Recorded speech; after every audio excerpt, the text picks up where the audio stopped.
I had this sign up because I bought one of those boxes for Ludacris, and my wife told me this morning that she gave all the tickets away to her friends.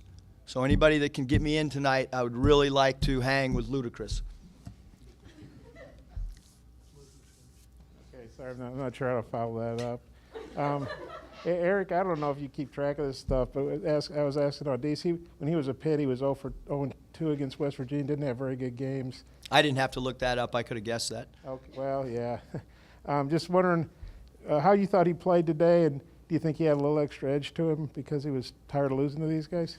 I will say this. DC Tony tonight was absolutely phenomenal. No plays run for him, 6 of 8 from the field, 7 of 8 from the foul line, 7 rebounds, 2 offensive, 19 points, 3 assists, and add in the fact that his primary defensive assignment was Taz Sherman.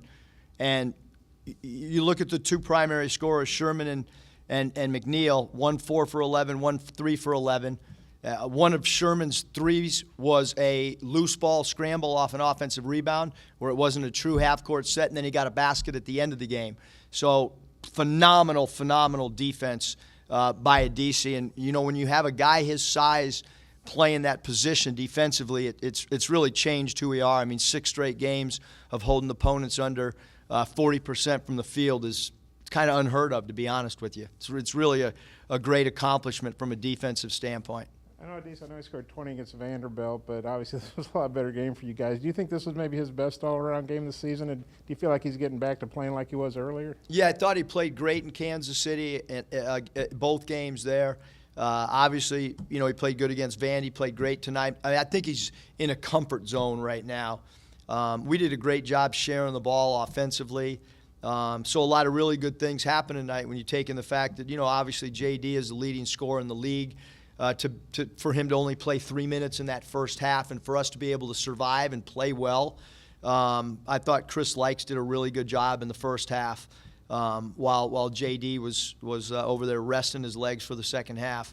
And then I thought J.D. was awesome the first 3 minutes of the game. I mean, he got us off to a scorching start, made us, you know, offensively feel comfortable, feel in a zone. From a rhythm standpoint, and then he helped us so much down the stretch in the second half. Coach, that's a West Virginia team that's kind of built around toughness and physicality. And I mean, you guys had 34 free throw attempts tonight. You were plus 18 on the boards, plus 10 in the paint. I guess that was an area of emphasis for you. And then what does that say about the toughness of your team? Yeah, I mean, we talked about, you know, Coach Huggins' teams year after year after year after year after year after year, whether he's at, you know, Walsh College or whether he's at Akron or Cincinnati or West, like, they're tough, man. He doesn't recruit guys that aren't tough. So what did we talk about the last 2 days? Drawing free throws and rebounding. And if we didn't rebound, we were not going to win, flat out. And, you know, we have all these sheets up and do all this stuff in our walkthrough and going through all their offensive sets and their play call. It really didn't matter tonight. It was like, you better go rebound or you're not winning the game. And I thought defensive boards, we were phenomenal. Devo didn't shoot the ball, I guess, particularly well. He was 2 for 9, but had 6 boards, 3 assists, and had your second best plus-minus rating. I guess, what did you think of his play when he came in? I guess for JD, that was a pretty big spot for him to come in the first half. Yeah, I thought in the first half, Devo and Chris did a great job. Kind of both those guys played the point guard position. We ran certain sets for Chris, then we ran certain sets with Devo at the point. But obviously, when JD went out, you know, there's concern of who's going to step up. And like I said, I thought Chris was really productive tonight. Played his minutes extremely well. So both of them did a good job, Scott. What did you think of Stanley? I know he in the first half picked up a little bit of the offensive slack with Note out. Yeah, I thought Stan was awesome. I mean, you know, as a coach, you know, you go back home and you reevaluate stuff and you watch the film and, you know, maybe down the stretch I should have played Stan a little bit more. I mean, that would be one of the things right off the bat that I'm thinking about. You know, maybe I could have done a little bit better job of putting him back in for 4 to 5 minutes because he deserved it. He earned it. He played so well in the first half. You know, we've been on him to rebound the ball better. He's doing what we ask. And so sometimes you got to go back home and reflect on things, and that's, quite frankly, that's one of the things that'll probably gnaw at me a little bit, that he didn't get a little bit more opportunity the last 11 minutes, because he certainly deserved it. Hey, Eric, they cut it to 4 or 5 or 5 or 6 or something, and then Adis had, I think, 5 straight points there. How important was that, and just what did you think of that kind of mini run he went on? Yeah, we talked about, even at halftime, that they were going to go on a run. There was a run in them because they play hard and they're well coached, and they have a couple really, really talented offensive players.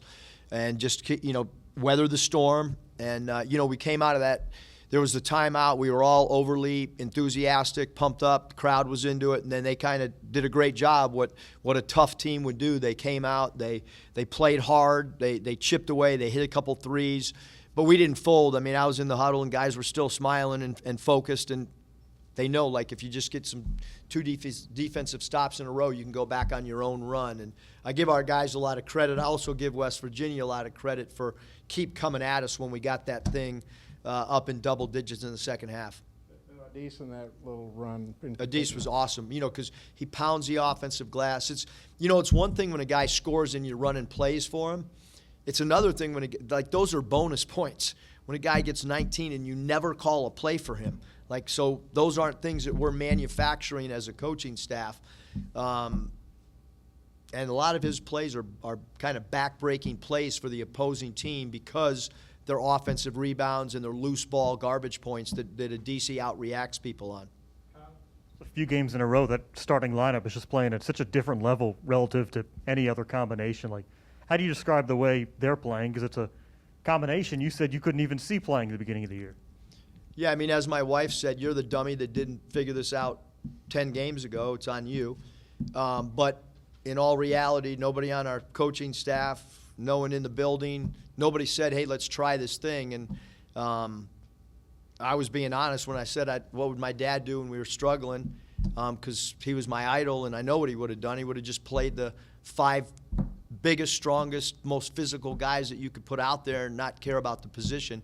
And that's kind of what we did, and we stumbled onto something that I never would have thought a DC would have been playing the off guard when we started this summer, and never would have thought that combination of guys. But Trey Wade is there's always these intangible guys, that regardless of position, everybody likes playing with, everybody trusts, never takes a bad shot.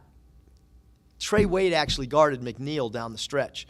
So we had a power forward / backup center guarding their off guard and chasing them around screens. So a lot of really good things. Again, we probably should have figured it out a little bit earlier if we're smarter.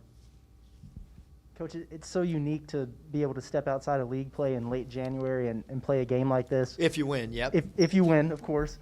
Just curious, how much does that help the resume, and just I guess what are your overall thoughts now after getting this one on just the body of work and non-conference play?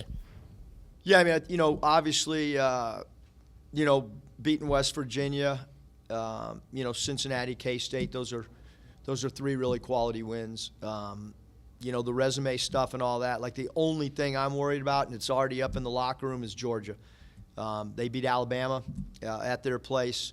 We've got 6 games in a row. It's really hard to sustain focus and energy when you're winning game after game. Nobody in Athens gives a crap that we've won 6 in a row. They're going to come after us. We've got to get ready to play. Coach Crean's an excellent coach.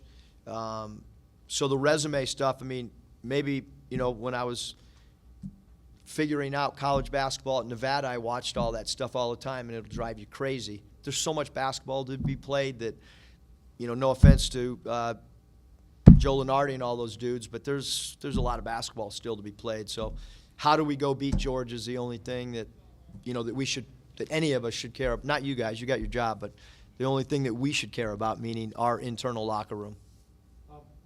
I don't know, I might sound dumb following up with this, but I think when you guys were going through your rough patch, you were probably close to 100 in the net. Now I got to believe you're top 40 probably after this. I mean, how good does it feel to be back in the game, so to speak? Yeah, I mean, I just think, again, when you lose 3 in a row, a lot of stuff's out there or whatever. You just got to, come to work. we have to come to work as a staff. Players got to come and block out noise and figure out a way to get better. And we've done that. We know we have a very difficult schedule coming. We have road games on the horizon. We've got to get better every day, just like we did last year. Regardless of outcome, like we have to get better on Monday when we practice than we were today. Some way, shape, or form, whether it's pick and roll coverage or whatever. But certainly we're in a better spot than we were after we lost to Vandy. And then Jalen, 15 boards, career high. I know he's been rebounding, really well, but what'd you think of his rebounding? Phenomenal. Again, 14 defensive rebounds against a really physical program that's known for its rebounding. He was phenomenal on the glass tonight. Probably took a career high in field goals attempted too. But he was awesome on the defensive backboards. Huggins has won 913 games, I think, 913. 900 something, and you've been on the bench against him twice. I know one time was as an assistant, but still, you've been on the bench against him twice, and you're 2-0. Your teams are 2-0. How does that make you feel? The thing with Coach Huggins is just that I told you guys, like, I grew up in Ohio, and he knew my dad. My dad spoke so highly of him. Interesting, during the NBA lockout, when my dad was with Portland and I was with Orlando, during that lockout, we went and spent time with Coach Knight at Indiana, and then we went over to Cincinnati as well. And he's a phenomenal coach, and that's a lot of wins. One more. It looked like my eyes aren't the best, but I think Clay was back on the bench. We didn't see Connor. Is Connor ill or? Yeah, Connor is he's just sick. We've yeah. He doesn't have COVID. We've tested him 3 times. He's just ill. Okay, well, He's that's good. got cold and all that other stuff. Okay, well, it was good to have Clay back.